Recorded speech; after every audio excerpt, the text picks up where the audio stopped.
പ്രതിപക്ഷം പോലും പറയാത്ത പിണറായി, പ്രതിപക്ഷം പോലും വേണ്ടത്ര പിണറായി വിരുദ്ധത പറഞ്ഞിട്ടില്ല.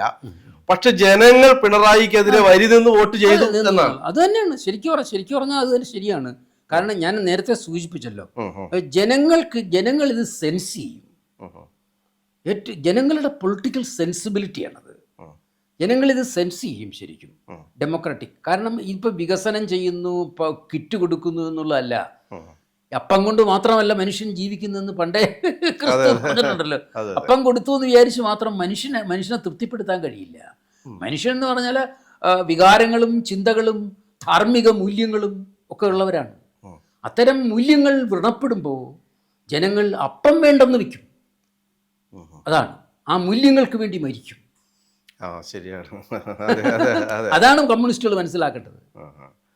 പക്ഷെ പ്രായോഗിക സമീപനത്തിൽ എത്തുമ്പോൾ ഇപ്പോൾ കേരളത്തിലെ ഒരു ദശാബ്ദക്കാലത്ത് ചെയ്ത ഭരണ നേട്ടങ്ങളെയൊക്കെ, ഉദാഹരണത്തിന് കേന്ദ്ര സർക്കാരിൻ്റെ ഒക്കെ പല ഏജൻസികൾ തന്നെയാണ് പറയുന്നത് കേരളം ഒന്നാമതാണ് പല കാര്യങ്ങളിലും എന്നുള്ളത്. കേരളത്തിൽ അതിദാരിദ്ര്യമുക്തി, കേരളത്തിൽ നടന്ന പാവങ്ങൾക്കുണ്ടായിരുന്ന വീട് വെച്ചു കൊടുക്കൽ പോലുള്ള വലിയ വലിയ ക്ഷേമ പ്രവർത്തനങ്ങൾ, ക്ഷേമ സർക്കാരായിരുന്നു ഈ കഴിഞ്ഞ ഒരു ദശാബ്ദം കേരളത്തിൽ ഉണ്ടായിരുന്നത് എല്ലാ സൂചികകൾ വെച്ച് നോക്കിയാലും എന്ന് പറയുന്നുണ്ട്. അല്ല, അതൊന്നും നമ്മൾ ഈ 10 വർഷത്തിലേക്ക് മാത്രം ഒതുക്കി കേരള ചരിത്രത്തെ പ്രൊഡ്യൂസ് ചെയ്യരുത്. കേരള ചരിത്രം 10 കൊല്ലം കൊണ്ടുണ്ടായതല്ല. മനസ്സിലായില്ലേ?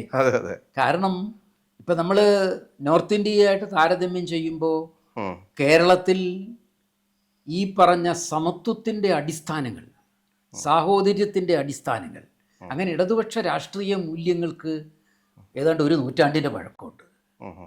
അതിലൂടെ രൂപപ്പെട്ടു വന്നതാണ് ഇതൊക്കെ. ആ മൂല്യങ്ങളുടെ അടിസ്ഥാനത്തിലാണ് ഈ സമത്വവും ഈ പറഞ്ഞ ഒന്നാം സ്ഥാനങ്ങളിലേക്ക് വരവും ഒക്കെ വന്നത്. അതാണ്. മറ്റേത് നോർത്ത് ഇന്ത്യയിൽ ഇപ്പോഴും ആ പഴയ ഫ്യൂഡൽ ഹാങ് ഓവറിലാണ് നിൽക്കുന്നത്.